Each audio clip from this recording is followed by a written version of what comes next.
Cet épisode a été créé à partir de l'anglais en utilisant l'intelligence artificielle.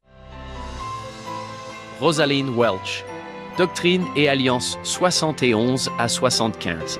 J'aime beaucoup le verset de Néphésie 12 que vous avez mentionné. Il m'a touché personnellement parce que j'ai d'anciens compagnons de mission des Philippines qui ont bénéficié du Fonds perpétuel d'éducation. Certains d'entre eux sont retournés dans des pays où les revenus, les logements et l'éducation étaient faibles. Grâce au président Hinckley et au Fonds perpétuel d'éducation, certains d'entre eux ont pu retourner à l'école. Aujourd'hui, ils payent la dîme et aident les pauvres d'une manière totalement différente de ce qu'ils auraient pu faire auparavant, parce que l'évêque président a peut-être puisé dans le Fonds perpétuel pour l'éducation. J'ai toujours aimé ce verset. Il y a des occasions d'apprendre. Il y a tant de gens qui aimeraient apprendre, et nous sommes tellement bénis d'avoir des occasions. Que fait le BYU Pathways? Je pense qu'ils essaient de rendre les possibilités d'apprentissage beaucoup plus accessibles à tout le monde dans le monde. J'adore cela. Nous pouvons y contribuer. BYU Pathways a besoin de tuteurs virtuels et sur Internet qui peuvent entrer en contact avec ses étudiants et partager ce qu'ils ont à consacrer à l'entrepôt, n'est-ce pas? Leur propre expérience, leur propre éducation, ou peut-être que c'est face à face. Il y a peut-être un enfant dans ma paroisse. Il n'est pas nécessaire que l'évêque ou la présidente de la société de secours nous demande de consacrer. Il est bon que quelqu'un soit là pour voir les besoins et coordonner, mais nous pouvons volontairement, de notre propre chef, voir un besoin, voir une forme de pauvreté et consacrer une forme de ressource que nous avons. Je peux par exemple donner des cours particuliers à un enfant l'après-midi ou des leçons de piano à un enfant qui n'en aurait pas la possibilité autrement. Il y a tant de façons de donner et de recevoir. J'ai écrit un livre sur le bonheur. Il s'est vendu à des dizaines d'exemplaires, principalement à ma famille, mais l'une des choses que j'ai apprises au cours de mes recherches, c'est que l'argent achète le bonheur, mais que c'est en fait les choses que nous donnons. Nous sommes beaucoup plus heureux en donnant qu'en achetant pour nous-mêmes. Nous pensons tous que cet objet, quel qu'il soit, me rendra heureux. Il s'avère que ce n'est pas le cas.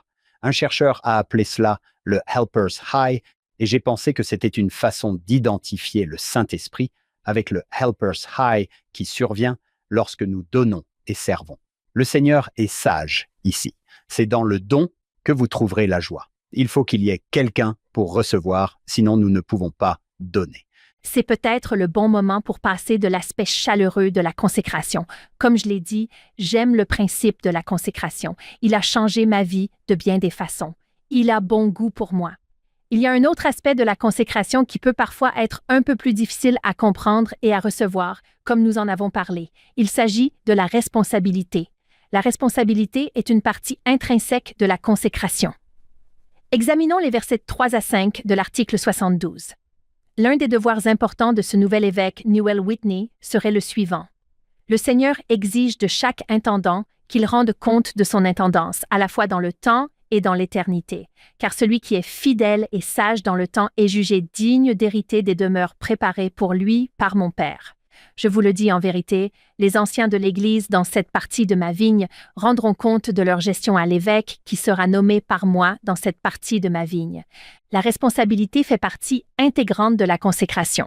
Tout comme la consécration est pratiquée un peu différemment aujourd'hui qu'elle ne l'était à l'époque, les occasions de rendre des comptes sont également traitées un peu différemment aujourd'hui qu'elles ne l'étaient à l'époque. Le projet Joseph Smith Peppers.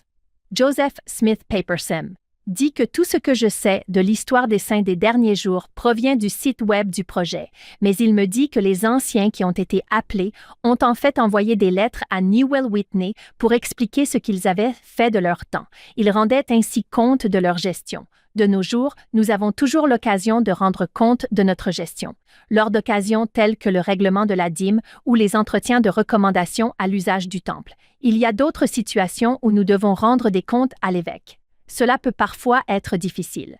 Ils peuvent parfois être un peu effrayants. Ils peuvent sembler un peu intrusifs. On peut se sentir intimidé. Nous craignons peut-être d'être jugés ou d'avoir honte.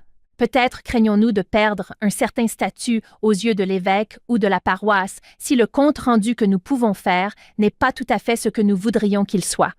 Je tiens à reconnaître que ces moments peuvent être difficiles. Cela m'a aidé à comprendre que la responsabilité est au cœur de ce principe que j'aime tant. La consécration.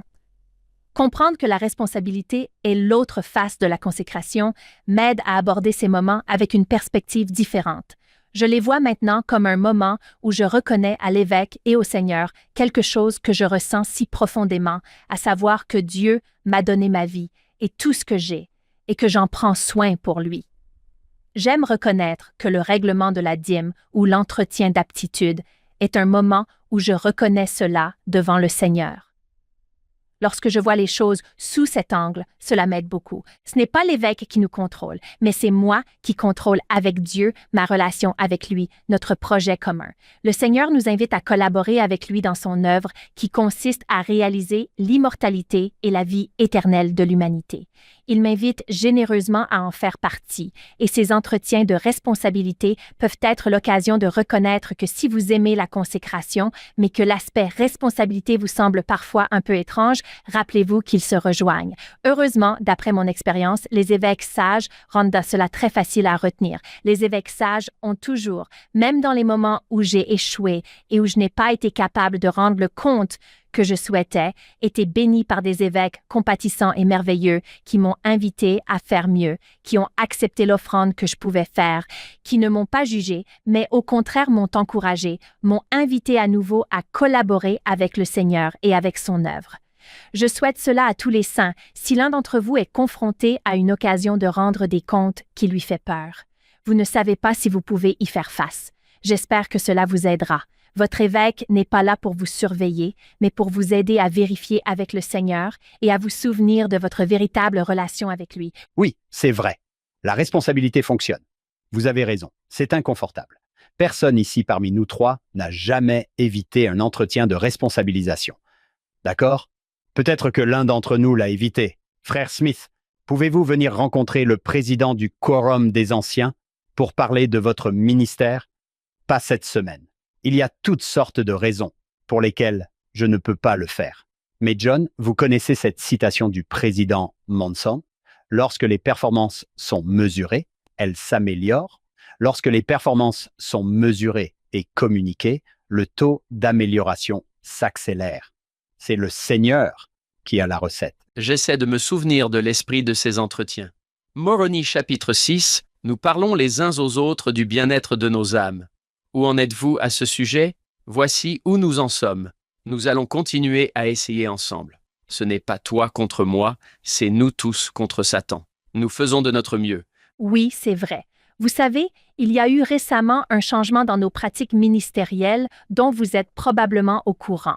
Auparavant, nous indiquions le nombre de visites ministérielles effectuées dans la paroisse par un quorum d'anciens ou une société de secours, mais ce n'est plus ce que nous indiquons. Nous indiquons maintenant le nombre d'entretiens de responsabilisation menés par la présidente du Collège des Anciens ou la présidente de la Société de secours. Cela peut sembler anodin, mais je pense qu'il s'agit d'un changement très, très important, car il nous aide à comprendre que la responsabilité n'est pas seulement une question de chiffres. La responsabilité est une question de relation. C'est au cours de ces entretiens que nous avons l'occasion d'établir des relations entre un président de société de secours ou un président de quorum des anciens et les membres de leur quorum. C'est ainsi que l'on construit la Sion. La Sion se construit quartier par quartier. Nous avons un projet global, mais il est construit localement. La personne qui m'a enseigné cela est notre amie commune, Melissa Inouye, qui l'a compris mieux que quiconque. Il est essentiel de garder à l'esprit l'horizon global de Sion. Mais si nous nous concentrons sur le global et ignorons le local, nous n'y arriverons jamais. Nous construisons Sion en creusant là où nous sommes. C'est magnifique.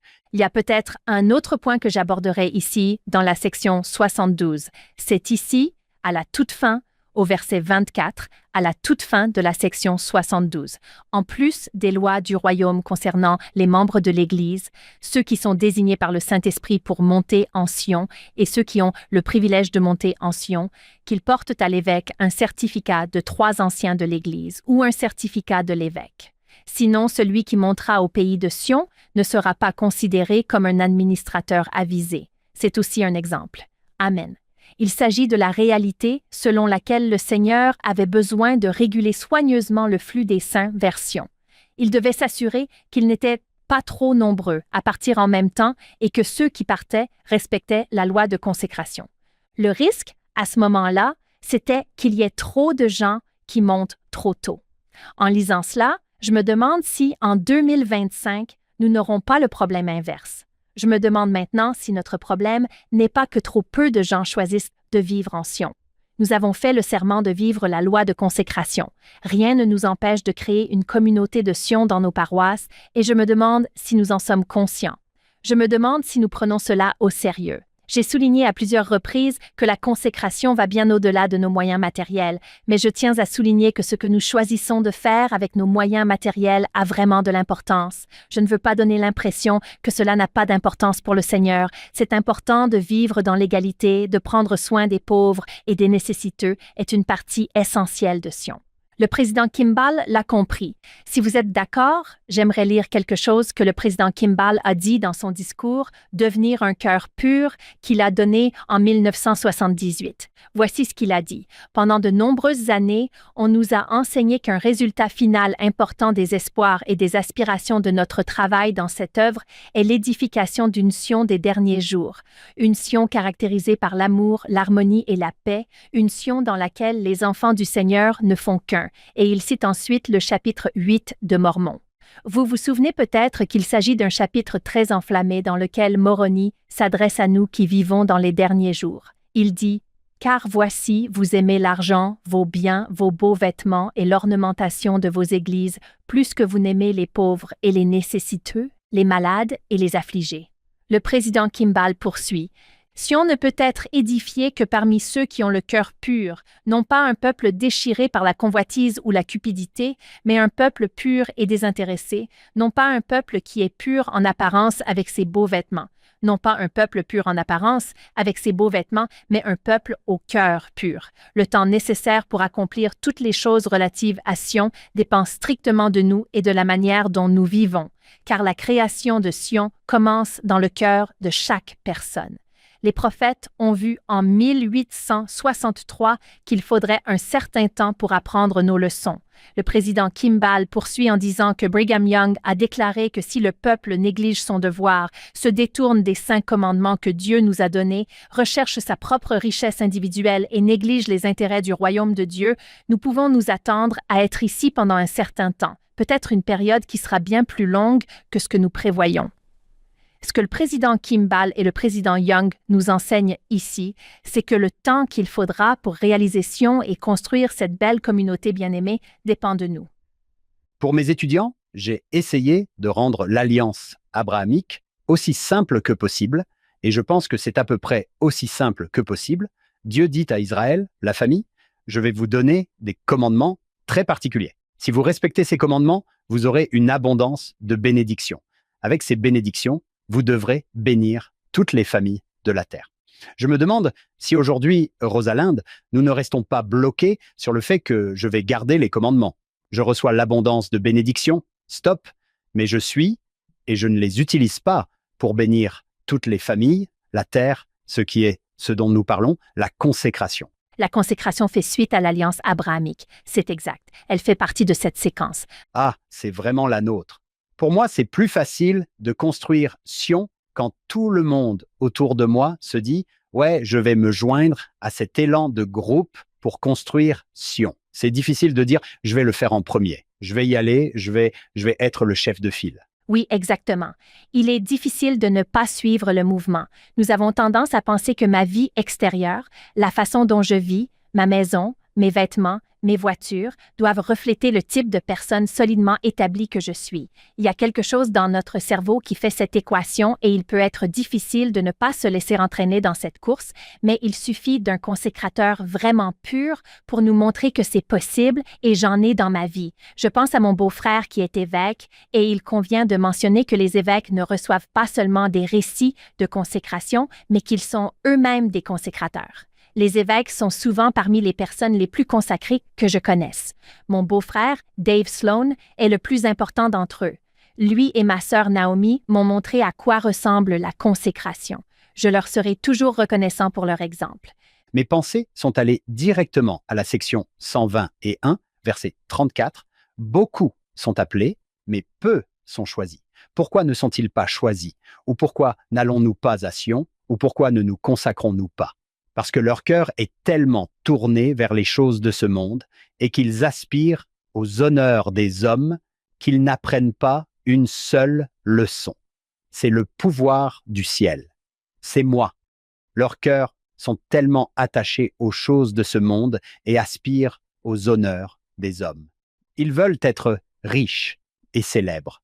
John est riche et célèbre, et cela ne lui a pas apporté grand-chose, alors je ne sais pas pourquoi je le suis. En parlant de possession, je viens de dépenser plus de 1 000 $ pour notre Toyota Sequoia 2004, mais le climatiseur a explosé et le ventilateur s'est brisé. Et j'ai dit à Andrew, « Tout ce que tu obtiens, tu dois l'entretenir. Vous pouvez penser que vous voulez plus de choses, mais vous devez en prendre soin. » C'est très sage.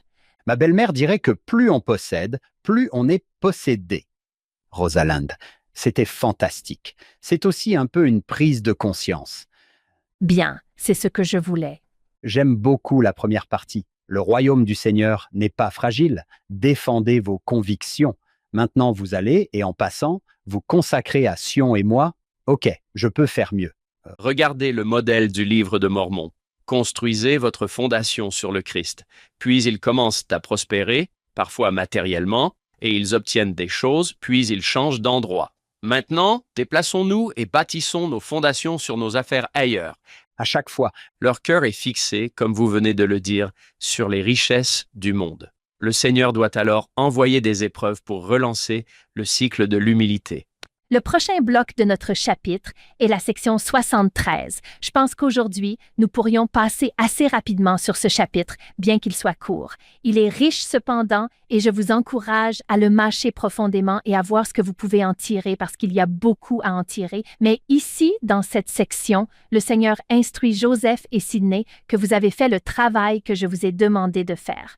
Vous avez rempli votre mission pendant une saison en prêchant l'Évangile et en exposant les mystères des Écritures. Il est maintenant temps de reprendre la traduction. Il est opportun de traduire à nouveau et vous pouvez continuer à prêcher. Il dit tout ce qu'il est possible de faire dans les zones détournées, mais pour l'instant, la priorité est la traduction. Sur ce, Joseph et Sidney retournent au projet de traduction de la Bible. Notre prochaine section, la section 74, est liée à ce projet de traduction de la Bible, mais peut-être pas aussi directement qu'on pourrait le penser. Bien que cette section, la section 74, s'insère ici dans les premiers mois de 1832. En réalité, elle a été reçue plus tôt, probablement en 1830. Ce n'est que récemment que des chercheurs du Joseph Smith Papers Project ont découvert, grâce à des recherches textuelles approfondies, que la section 74 est un commentaire et une explication d'un verset de la Bible. 1 Corinthiens chapitre 7, verset 14, et il est possible que Joseph ait rencontré ce verset dans le cadre de son projet de révision de la Bible, mais ce verset en particulier n'a pas été modifié dans la traduction de Joseph Smith. Il est possible que, comme nous le disions plus haut, une lecture approfondie du texte biblique ait suscité une question dans l'esprit de Joseph. Dans ce cas, il s'agit d'une question sur le baptême et la manière dont il doit être effectué, et, en réponse à cette question, le Seigneur lui a donné la section 74, qui est l'explication du verset biblique. C'est une section un peu délicate, je vais être honnête. Elle est un peu difficile et il m'a fallu un certain temps d'étude pour avoir l'impression de comprendre où elle voulait en venir. Mais dans le texte original de base, 1 Corinthiens chapitre 7, verset 14, Paul donne des conseils aux premiers chrétiens qui étaient mariés à des non-croyants de Jésus, donc un croyant de Jésus marié à un non-croyant de Jésus. Il leur dit que dans ces mariages spirituellement mixtes, ils ne devraient pas divorcer, mais qu'ils devraient rester mariés si possible. Il dit qu'il est possible d'avoir un bon mariage avec quelqu'un qui ne croit pas comme vous, parce que l'influence du conjoint croyant aura un effet sanctifiant sur le conjoint non-croyant et les enfants nés de cette union peuvent également être sanctifiés et bénis par la croyance de leurs parents. C'est ce que nous voyons au premier verset de l'article 74. Il s'agit d'une citation du verset de l'Épître aux Corinthiens, « Car le mari incroyant est sanctifié par la femme, et la femme incroyant est sanctifiée par le mari. Autrement, vos enfants étaient impurs, mais maintenant ils sont saints. » C'est ce que Paul a écrit, mais au cours de l'histoire du christianisme, ce verset est devenu une sorte de ballon de football doctrinal que diverses dénominations chrétiennes ont utilisé pour débattre de la pratique du baptême des enfants. La question de savoir s'il faut ou non baptiser un enfant a fait l'objet d'une intense controverse dans les premiers temps de l'Amérique. Nous, c'était aussi une controverse intense apparemment à l'époque du livre de Mormon, car vous vous souviendrez que dans le chapitre 8 de Moroni, Mormon, dans un langage très enflammé, nous dit qu'il n'est pas approprié de baptiser les nourrissons. Dans le contexte américain, les puritains baptisaient généralement les nourrissons dans le cadre de leur théologie de l'Alliance. Ils considéraient que le baptême remplaçait la circoncision comme marque d'appartenance au peuple de l'Alliance. Ils pensaient que les enfants chrétiens devaient être baptisés tout comme les enfants juifs étaient circoncis. Il y avait ensuite les baptistes. Les baptistes rejetaient fermement le baptême des enfants. Pour eux, le baptême devait être un acte de croyance. Seule une personne capable de croire et de professer sa foi devait être baptisée. Il y avait donc deux points de vue différents sur le baptême des enfants. Le livre de Mormon et les saints des derniers jours étaient un peu plus proches de la position baptiste. Nous ne croyons pas au baptême des nourrissons, mais l'article 74 va dans une direction différente. L'article 74 suggère essentiellement qu'il n'est pas approprié d'utiliser ce verset des 1er Corinthiens pour justifier le baptême des enfants dans les débats modernes sur le site. Et il indique très clairement que les enfants sont saints. Ils sont saints et sanctifiés par l'expiation du Christ, et la pratique du baptême des enfants pourrait par inadvertance envoyer un message selon lequel les enfants ne sont pas intrinsèquement sauvés en Christ. Il y a des choses intéressantes que nous pouvons glaner dans cette section. L'idée principale que j'en retiens est que nos pratiques religieuses peuvent nous enseigner quelque chose. Nos ordonnances sont également des enseignants. On craignait ici que si l'on baptise des enfants, on enseigne par inadvertance quelque chose que l'on n'a pas l'intention d'enseigner. Vous enseignez par inadvertance qu'il y a quelque chose de mal avec les enfants. S'ils meurent avant d'être baptisés, ils ne seront pas sauvés. Ce qui est si mauvais dans cet enseignement, c'est qu'il minimise l'effet puissant de l'expiation du Christ. Il cause un chagrin et une tristesse incroyable aux parents qui risquent de perdre un enfant avant qu'il n'ait pu être baptisé. Il convient de noter que les vérités révélées dans l'article 74 ont été la source d'un immense soulagement collectif et d'une grande joie de savoir que les nourrissons qui meurent, les enfants qui meurent jeunes, sont sauvés en Christ. Joseph et Emma ont perdu leur premier petit bébé, puis ils ont perdu leurs jumeaux. Cet enseignement a dû apporter un immense soulagement à Emma qui essayait de supporter le chagrin de ses pertes. Mes propres parents ont perdu 2 petits garçons, Jacob et Isaac, et je sais que les enseignements de cette section leur ont apporté une joie incroyable. Ces petits garçons sont sauvés en Christ. Ils sont saints et purs par la puissance de l'expiation et rien ne sera perdu à la résurrection. Ils seront mes parents à élever, à aimer, à avoir et à garder pour toujours, mais j'aimerais lire ce dernier verset, le verset 7. À l'article 74, les petits-enfants sont saints, sanctifiés par l'expiation de Jésus-Christ, et c'est ce que signifient les Écritures. J'aime les enfants, j'aime travailler avec les enfants. Je travaille actuellement dans le primaire. J'ai adoré être une mère pour les bébés. J'aime les enfants des autres. Pour moi, les enfants sont la fenêtre la plus claire sur l'amour de Dieu et sur le royaume de Dieu lui-même. Si vous vous souvenez bien, le président Hollande a parlé des enfants lors de la dernière conférence. Il a parlé des vertus de l'équipe junior de la vie. Vous souvenez-vous de cette phrase? Il a toujours les meilleures phrases. L'université junior de la vie. Il a raconté l'histoire de ce jeune garçon, Easton, qui était un jeune diacre souffrant de dystrophie musculaire et qui, avec un courage extraordinaire, a transmis le sacrement à son père, l'évêque. À cette occasion, frère Holland a vu le royaume de Dieu se réaliser. Il a déclaré que les plus belles images sur terre sont celles des bébés et des enfants. Il montre la foi, la loyauté, la pureté, la confiance et l'amour pour le Père. Il souhaite tellement plaire. C'est ce que frère Holland a vu dans le petit Easton et c'est ce que les enfants peuvent nous montrer et ce qu'ils peuvent nous enseigner sur le royaume de Dieu. D'une certaine manière, un enfant est un peu comme Sion.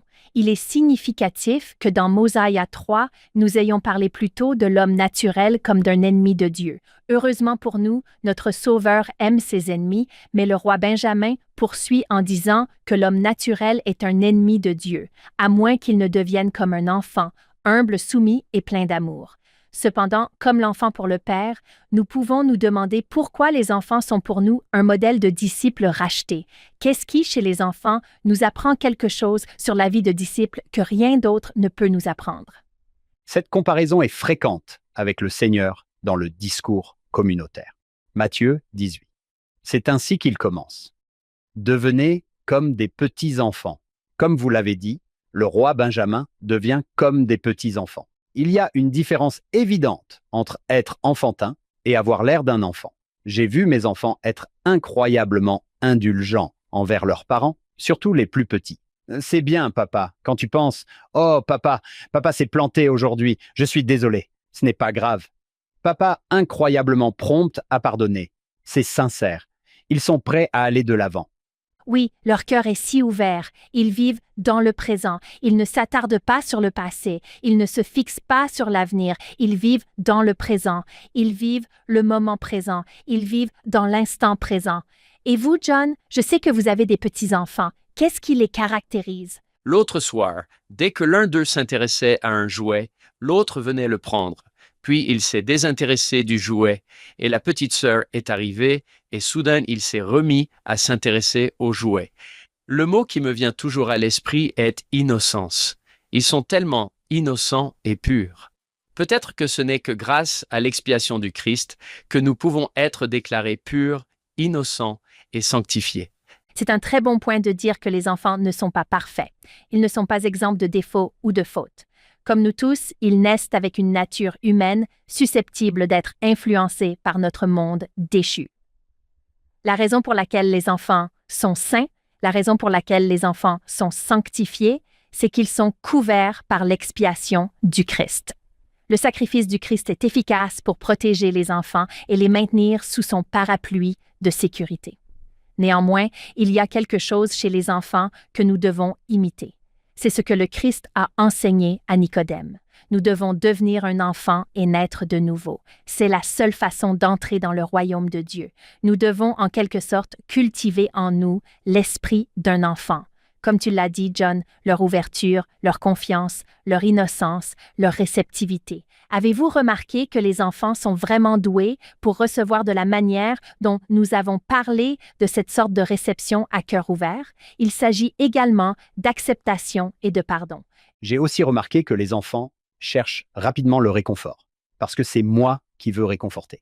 Mais combien de fois vais-je vers le Seigneur pour être réconforté, et pourtant, mes enfants je veux être réconforté. Oui, c'est exactement cela. Hank, ils n'ont pas honte de leur propre faiblesse. Ils n'ont pas honte d'avoir besoin de réconfort. Ils ont besoin d'être nourris par leur apparence. Ils ne considèrent pas leur interdépendance comme une sorte de limitation, de faute ou de défaut, comme nous le faisons en tant qu'adultes.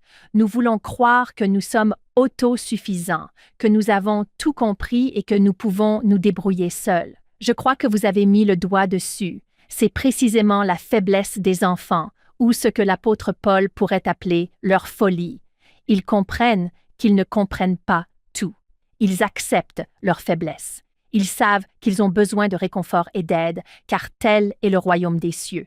Si vous avez besoin d'un rappel de ce à quoi ressemble la vie dans le royaume de Dieu, allez dans une crèche. Regardez ces bébés se chamailler, pardonner, se réconcilier, se tourner vers leurs chefs aimants pour trouver du réconfort, de la nourriture et de l'amour. C'est à cela que ressemble le fait de devenir un petit enfant et d'entrer dans le royaume de Dieu. Je vais probablement offenser les responsables de crèche en disant cela, mais je plaisante avec ma classe quand les gens disent « Je ne crois pas en la religion organisée ». Je réponds « Eh bien, allez à la crèche. Ce n'est pas très organisé, mais… » Tout cela, la garde des chats, Oui, je l'adore. Un dernier point qui mérite d'être souligné ici dans la section 74 est le retour au verset original, le verset 1. Lisons-le encore une fois. Il y a un point que j'aimerais souligner ici, car le mari incroyant est sanctifié par la femme, et la femme incroyant est sanctifiée par le mari. Autrement, vos enfants étaient impurs, mais maintenant ils sont saints. Je lis cela pour comprendre que nos relations familiales peuvent nous sanctifier et se sanctifier mutuellement. Paul utilise ici le mot « sanctifier » dans un sens particulier. Il ne dit évidemment pas que la femme croyante peut sauver son mari comme le Christ nous sauve et nous sanctifie, mais je pense qu'il veut dire que la croyance d'un conjoint peut exercer une influence purificatrice et édifiante sur les membres de sa famille. C'est un principe vraiment encourageant et puissant pour ceux d'entre nous qui vivent avec des familles, des conjoints, des enfants qui ne partagent pas leurs croyances. Peut-être ne l'ont-ils jamais fait, peut-être l'ont-ils fait à un moment donné, mais ne le font plus aujourd'hui. Pour ceux d'entre nous qui vivent dans des situations de foi mixte, Paul nous dit que cela peut être une belle chose. Vous pouvez avoir une belle relation les uns avec les autres. Votre foi, la force de votre foi, peut bénir, élever et aider les membres de votre famille qui ne partagent peut-être pas votre foi. Je pense que c'est ce que fait notre foi et je pense que c'est ce que fait notre amour. Ma sœur Gabrielle est thérapeute familiale. Je lui parlais de ces versets. Elle m'a dit qu'elle avait observé que le fait d'aimer inconditionnellement comme Dieu nous aime est en soi une expérience sanctifiante. Il est facile d'aimer inconditionnellement les enfants. L'amour que nous portons à nos enfants, que nous élevons depuis leur plus jeune âge, est si fort. Nous ferions n'importe quoi pour eux. C'est un lien qui ne peut être rompu. Lorsque nous faisons l'expérience d'un tel amour qui nous sanctifie, nous pouvons alors exercer cette influence purificatrice et édifiante sur les membres de la famille qui nous entourent et qui pourraient avoir besoin de nous. Cela m'apporte de l'espoir et de l'encouragement alors que je poursuis mon chemin. La plupart d'entre nous ont aujourd'hui un membre de leur famille ou un ami cher, un être cher qui ne marche plus dans la foi avec nous, mais la relation est précieuse pour nous. Nous la chérissons et l'entretenons.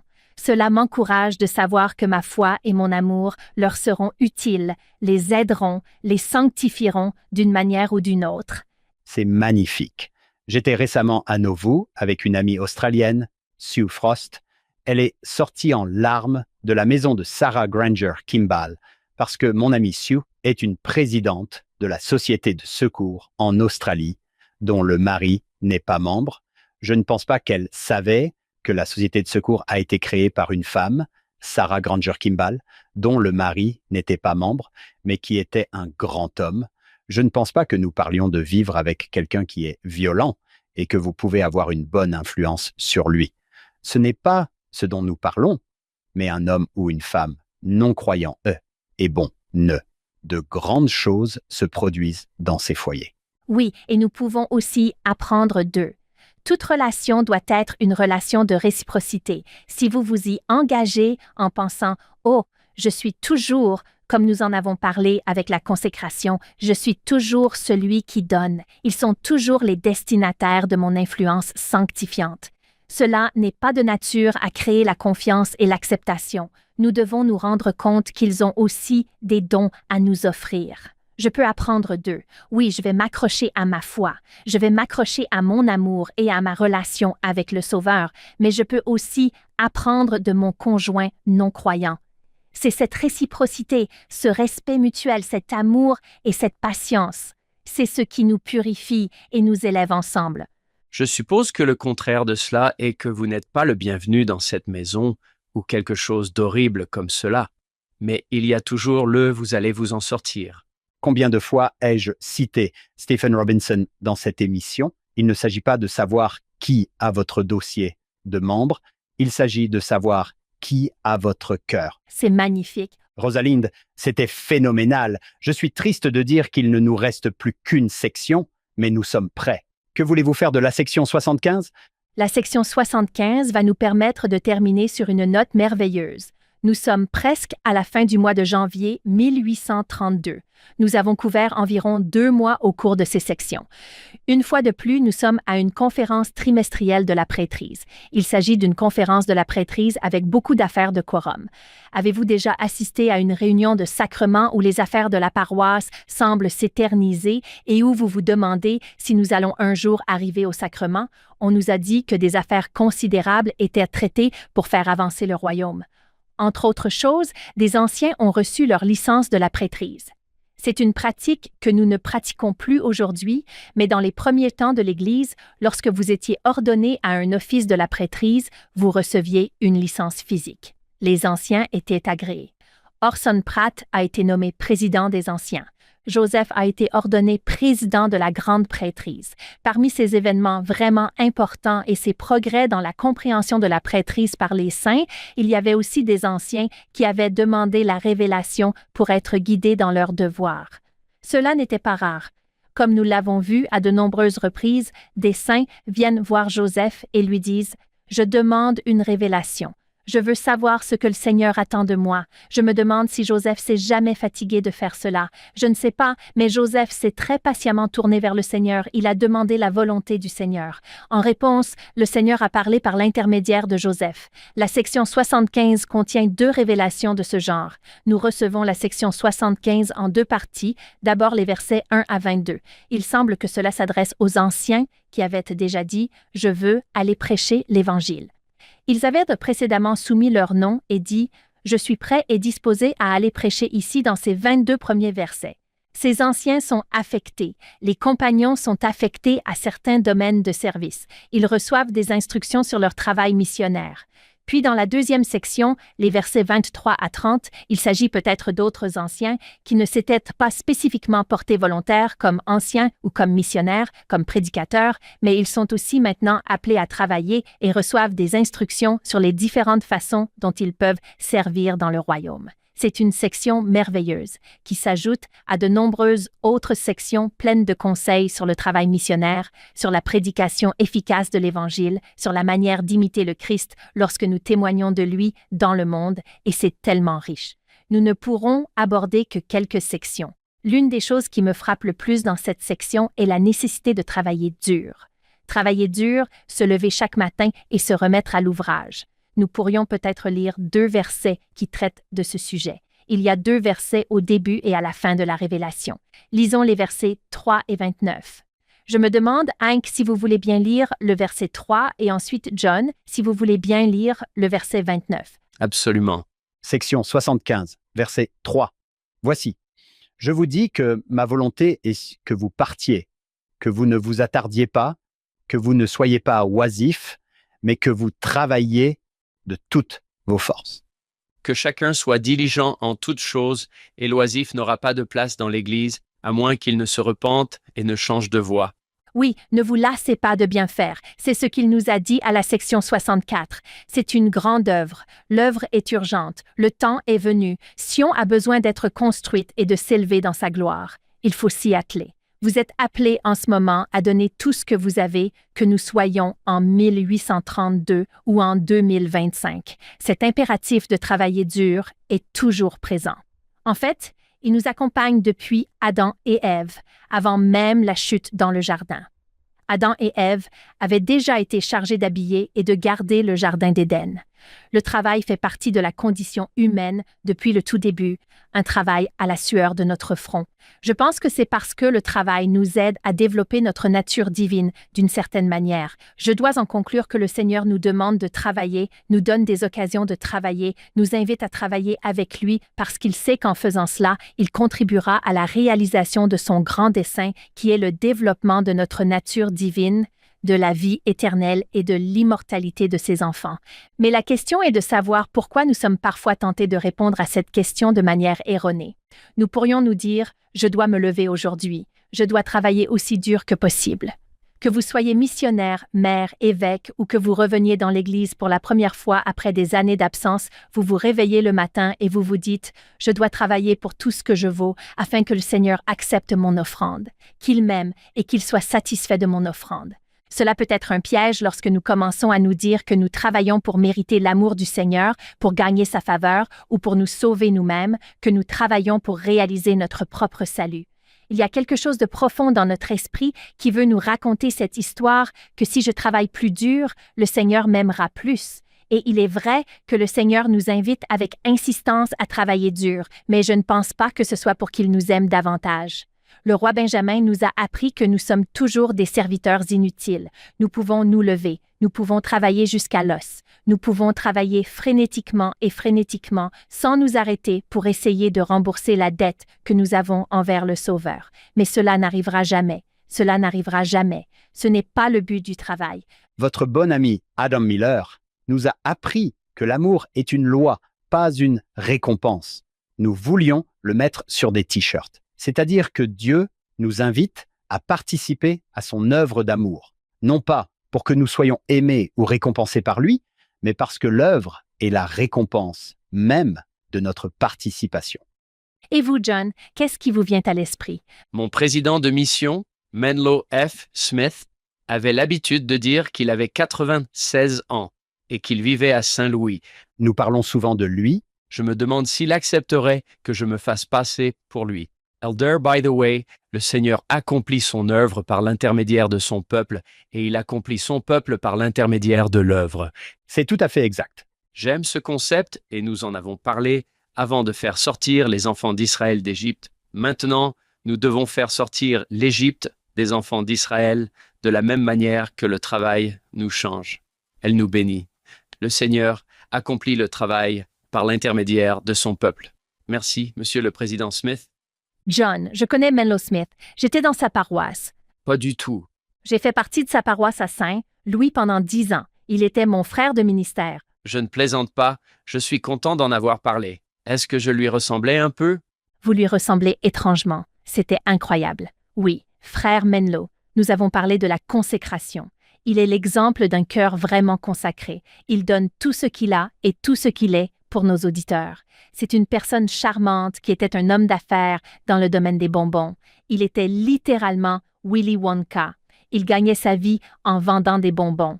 Chaque fois qu'il venait nous rendre visite, il nous apportait la toute dernière forme de tartelettes sucrées. Vous savez, ils sont toujours en train de créer des tartes sucrées à mâcher et des grappes de nerd. Quelle que soit la dernière forme de tartelettes sucrées, il nous l'apportait. Nous aimions donc que notre frère ministre vienne nous rendre visite, mais il nous a beaucoup appris sur ce qu'est une vie de consécration. Il approche les 100 ans et il continue à se battre. Il se lève tous les matins, il travaille dur, il comprend ce que vous avez fait tous les deux, parce qu'en travaillant avec le Seigneur, en accomplissant son œuvre d'amour, en se joignant à lui, 2 choses se produisent. La première, c'est que nous sommes nous-mêmes changés. C'est par le travail que le Seigneur peut nous sanctifier et nous changer. Et la deuxième raison, c'est que c'est par ce travail que nous apprenons à connaître le Seigneur en faisant son travail. C'est en faisant son œuvre d'amour que j'apprends à le connaître. Je comprends comment il aime, la forme de son amour, la qualité de son amour. En faisant son œuvre d'amour, je deviens capable d'aimer comme Dieu aime. C'est pourquoi nous travaillons, nous accomplissons l'œuvre de notre Maître, non pas pour nous sauver nous-mêmes, non pas pour prouver quoi que ce soit à quelqu'un d'autre, mais pour apprendre à connaître notre Sauveur et devenir comme lui. C'est très puissant pour moi. Cela m'aide à comprendre un peu mieux ce que nous lisons au verset 9 à 11. Jetons un coup d'œil à ces versets dans la section 75.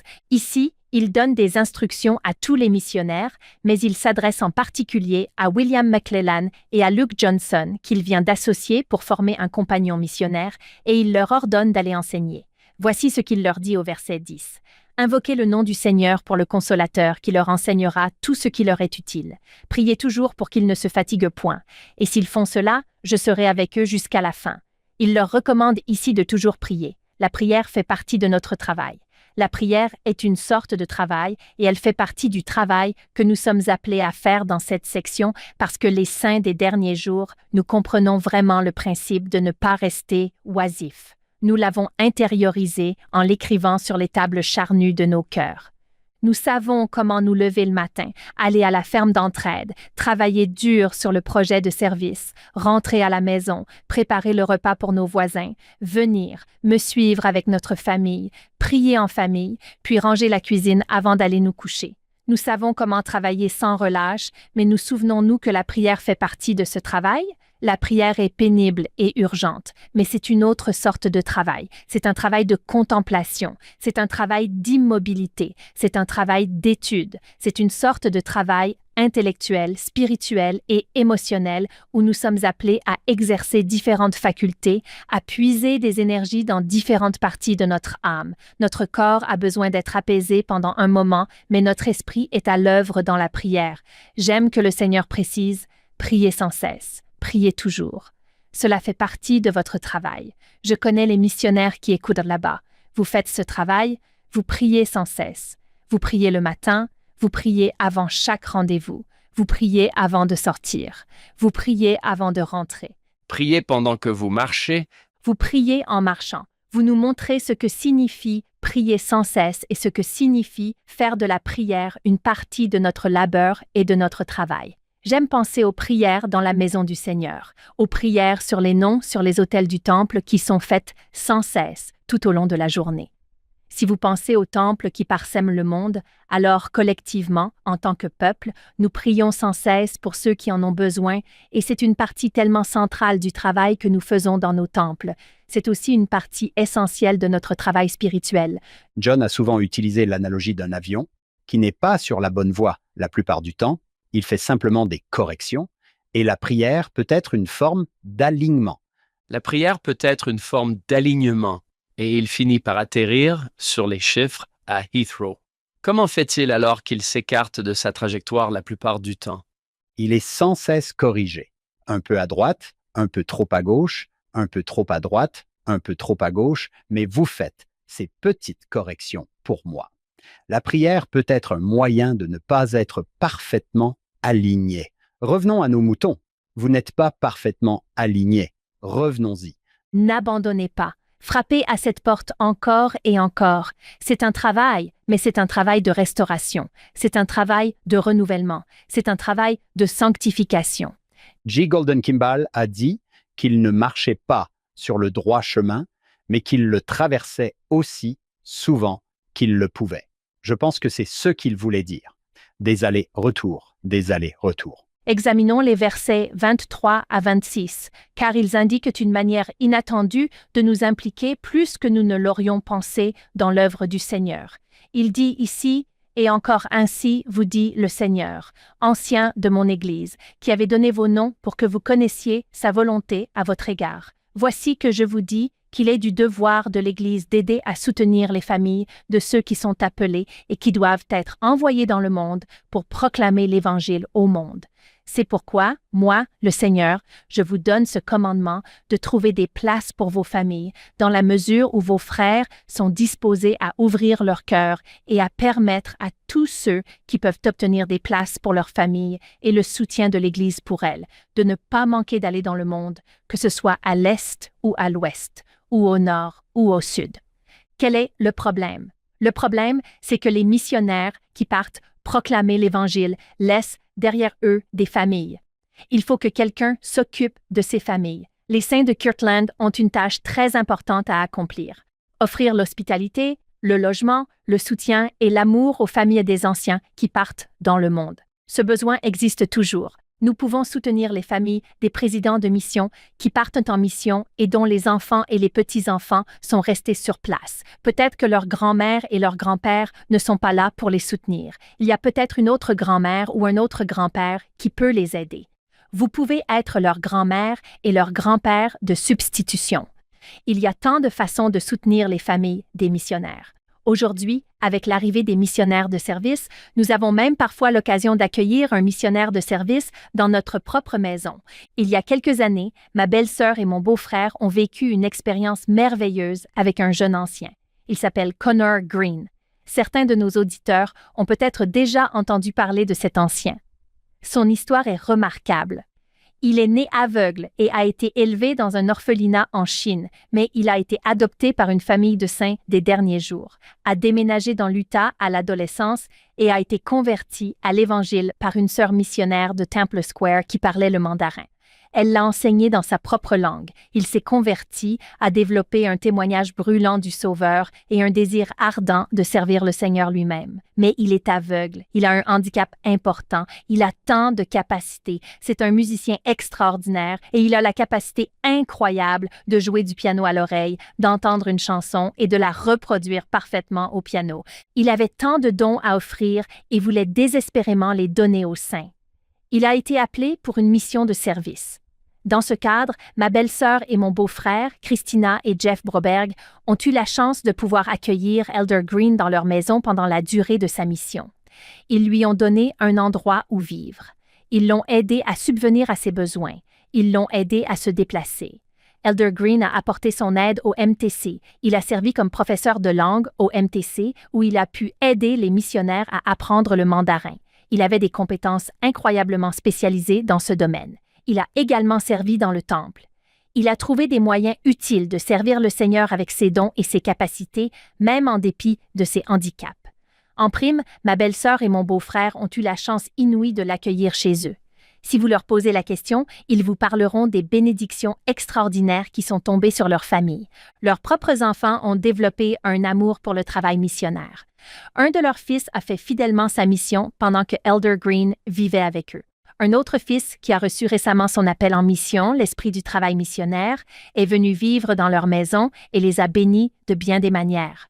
En tant que saints, en 2025, nous avons encore des occasions d'ouvrir notre maison et d'être des hôtes. Exercez cette hospitalité, que ce soit pour les familles des missionnaires, pour les missionnaires de service ou pour toute personne parmi nous qui a besoin d'une place, qui a besoin d'être accueillie dans un foyer aimant pour une soirée ou pour une saison. Magnifique. Ce qui se passe avec les missionnaires de service partout dans le monde, on peut le sentir. Il y a quelque chose qui mijote et dont on sait que le Seigneur a l'intention. Cela va fleurir et s'épanouir. Je suis d'accord.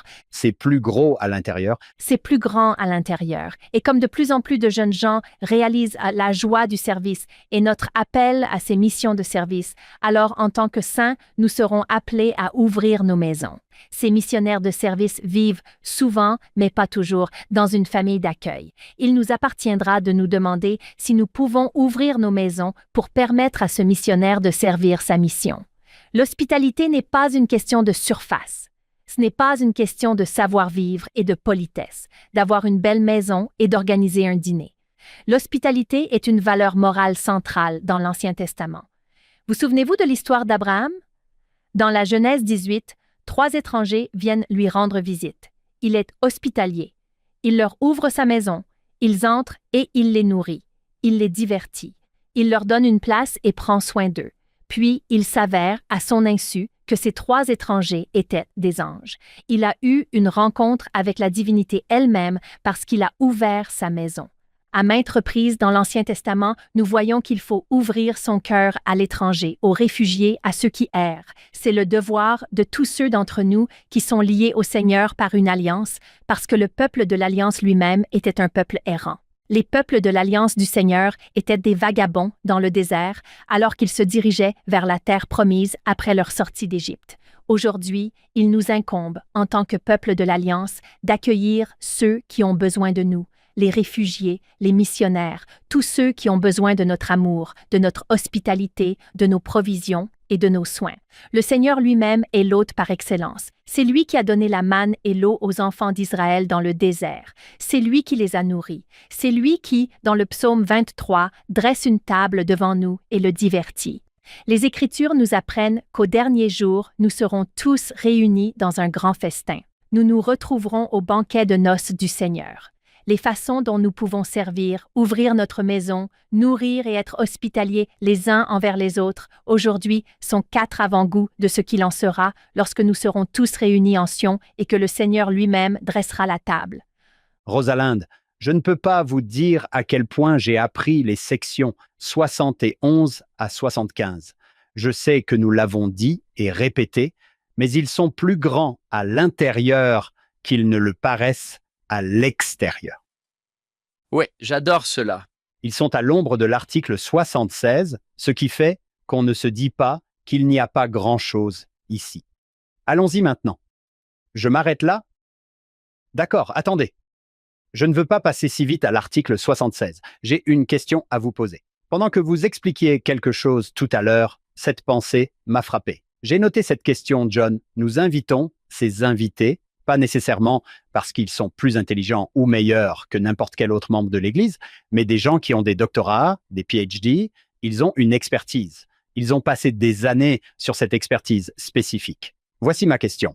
J'aimerais que vous me parliez de Rosalind. J'ai écrit ceci. Comment se fait-il que les écrits d'un jeune agriculteur de 25 ans en 1831 puissent être étudiés et explorés en 2025 par une universitaire titulaire d'un doctorat en littérature et qu'elle les trouve non seulement inspirants, mais inépuisables? Cela me semble miraculeux. C'est merveilleux et c'est une merveille. J'ai beaucoup lu. J'ai lu beaucoup de livres du 16e siècle, du 17e siècle, du 19e siècle. J'aime lire des romans contemporains. J'ai beaucoup lu et j'ai un goût assez prononcé pour les textes. Je sais très bien comment ils se sentent sous mes pieds, comment ils se sentent dans mes mains. Vous savez, quand vous avez un nouveau bébé, vous vous habituez à ce qu'il ressent chaque jour. Il est un peu plus lourd et un peu plus mou. On s'habitue à ce qu'il ressente. J'ai l'impression d'avoir ce sens des textes. C'est vraiment un miracle pour moi que ces révélations du livre de Mormon, qui fut la première révélation de Joseph Smith aux Doctrines et Alliances, qui est ce merveilleux recueil de révélations au cours d'une période extrêmement fertile et révélatrice pour lui, jusqu'à la perle de Grand Prix, qui capture également une grande partie des dons prophétiques de Joseph. Ces textes ne me font jamais défaut. Ils sont fermes, ils sont résistants, ils sont fertiles sous mes mains et sous mes yeux. J'ai une bonne idée de la mesure dans laquelle un livre peut me dire s'il vaut la peine de s'y replonger. Il y a des livres sur lesquels je veux revenir parce que je sais qu'ils m'apporteront quelque chose de plus, et puis il y a ceux que vous lisez une fois et qui sont excellents, puis vous passez à autre chose. Le livre de Mormon est un livre qui ne m'a jamais déçu, plus que tout autre texte que j'ai rencontré ou dans lequel j'ai passé du temps. Le livre de Mormon rend l'appareil. Il peut répondre à toutes les questions qu'on lui pose. Il aura une réponse, peut-être pas une réponse controversée, mais il aura une réponse. Il répondra à tout ce qu'on lui apportera. Quels que soient les problèmes que je lui soumets dans ma propre vie, il m'apprend et me montre quelque chose sur moi-même. Il me change lorsque je me vois à sa lumière. Quelles que soient les questions que je lui pose sur Dieu, sur le Christ, sur ce que signifie être en Christ et avec le Christ, ces questions sont différentes à différents moments de ma vie. J'aborde ce livre avec des blessures différentes. Chaque fois que je l'ouvre, il m'apporte l'aide dont j'ai besoin. Je ne sais pas comment il y parvient. C'est en partie la qualité de l'attention que je lui porte aux Écritures. Nous apportons une profondeur de lecture, une profondeur d'investissement que nous n'apportons pas à d'autres types de livres. C'est en partie ce que je peux apporter au livre de Mormon, mais ce n'est pas tout. C'est aussi ce que le livre lui-même peut faire avec les questions que j'apporte. Pour moi, c'est l'une des principales raisons. Le livre de Mormon est l'un des piliers de mon témoignage, précisément comme vous l'avez dit, Hank, la façon dont il a récompensé 20 ans et plus d'études professionnelles soutenues. J'ai vu que même des chercheurs non-croyants, lorsqu'ils l'abordent avec un esprit ouvert, je ne dis pas qu'ils seront convaincus qu'il s'agit d'un document ancien ou qu'ils se convertiront à l'Église, l'abordent avec un esprit ouvert, avec une réelle curiosité. Ils verront aussi que ce texte est vivant d'une certaine manière, qu'il fait quelque chose qui transcende l'horizon du 19e siècle dans lequel il a été produit, qu'il sort de l'histoire et qu'il parle au lecteur là où il se trouve aujourd'hui. Il devient nouveau à chaque instant. Lorsqu'on le lit, il y a une qualité divine dans ce texte qui récompense ma lecture, qui est apparente pour tous ceux qui l'approchent ouvertement et qui, je pense, est manifeste. C'est ainsi que Moroni a dit que la vérité de ces choses vous sera manifestée par la puissance du Saint-Esprit. La vérité du livre de Mormon semble se manifester de plus en plus dans le monde qui m'entoure, n'est-ce pas? Ce n'est pas seulement dans le livre lui-même que je vois ces vérités vécues, mais je vois comment ces vérités sont manifestées. Mon expérience du monde remonte maintenant à 50 ans, ce qui est assez long pour regarder autour de soi et faire l'expérience de la création de Dieu, de son travail dans le monde et de tout le reste. Je vois que le livre de Mormon témoigne de cette vérité qui se manifeste dans le monde qui m'entoure. Cela me donne envie de vous faire une ovation. Ce ne serait pas l'ovation rugissante qu'il mériterait de la part d'un stade rempli d'anges. John, Comment en sommes-nous arrivés là? Je me suis assis aujourd'hui en me disant, je parie que nous allons voir de bonnes choses aujourd'hui. Et puis, honnêtement, nous étions au bout de 10 minutes. On m'a éclairé sur tous ces textes. Nous avons parlé de la réception d'une manière différente. Nous avons parlé de la consécration, de nos afflictions à l'entrepôt de l'évêque. En fait, nos afflictions peuvent être une bénédiction pour les autres. Nous pouvons les aider lorsqu'ils traversent une situation similaire. J'ai parlé du fait d'être Sion, d'arriver à Sion ici. Tout cela a été très, très beau. Je me souviens que Alma a dit que si vous plantez la parole dans votre cœur, l'un des effets sera d'élargir votre âme. J'ai l'impression d'être plus grand à l'intérieur maintenant parce que vous avez élargi mon âme pour utiliser cette belle expression aujourd'hui. C'est ce qu'il voulait dire, élargir mon âme. Rosalind, vous avez dit dès le début que les Écritures sont un endroit où je peux aller et rencontrer le Seigneur. Puis, vous nous avez montré comment. Un texte de rencontre. C'était une bonne façon de décrire ce que j'ai vécu aujourd'hui. C'est une bonne façon de décrire ce que j'ai vécu aujourd'hui, c'est-à-dire que je suis arrivé à un endroit de la section 71 à la section 75. Rosaline m'a montré comment rencontrer le Seigneur ici. Je vous remercie. Nous essayons de vous remercier pour votre temps et vos efforts. Merci, Hank et John, pour cette opportunité. Je suis très reconnaissante pour le travail que vous faites. Je sais qu'il touche tant de gens. Ce fut vraiment un privilège de discuter avec vous aujourd'hui de ces magnifiques versets de l'Écriture. C'est un privilège pour tout le monde. Je suis sûr que de nombreux auditeurs pensent exactement la même chose. Venez sur YouTube ou envoyez-nous un message depuis notre site web suivez-le.co. Faites-nous savoir d'où vous écoutez. Nous serions ravis d'en faire part à Rosaline. C'est amusant de savoir où vous avez enseigné quelque part dans le monde, de Provo à Madagascar. Sur ce, nous tenons à remercier le Dr Rosalind Welch pour sa présence parmi nous aujourd'hui. Nous tenons à remercier notre productrice exécutive, Shannon Sorensen, ainsi que nos sponsors, David et Verla Sorensen. Dans chaque épisode, nous nous souvenons de notre fondateur. C'est quelque chose qu'il aurait aimé. Je l'entends déjà dire que c'est ce que nous venons de faire. C'est de cela qu'il s'agit. C'est la raison pour laquelle nous avons fait cela. Notre fondateur, Steve Sorensen, espère que vous vous joindrez à nous la semaine prochaine. C'est une grande section, la section 76, qui arrive sur Follow Him. Merci de nous avoir rejoints pour l'épisode d'aujourd'hui. Est-ce que vous ou quelqu'un que vous connaissez parle espagnol, portugais ou français?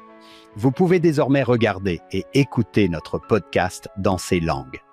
Les liens se trouvent dans la description ci-dessous. Les notes et la transcription de l'émission d'aujourd'hui sont disponibles sur notre site web suivez-le.co. Bien entendu, rien de tout cela ne serait possible sans notre incroyable équipe de production. David Perry, Lisa Spice, Will Stoughton, Crystal Roberts, Ariel Quadra, Heather Barlow, Amelia Kabuika, Irid Gonzalez et Annabelle Sorensen.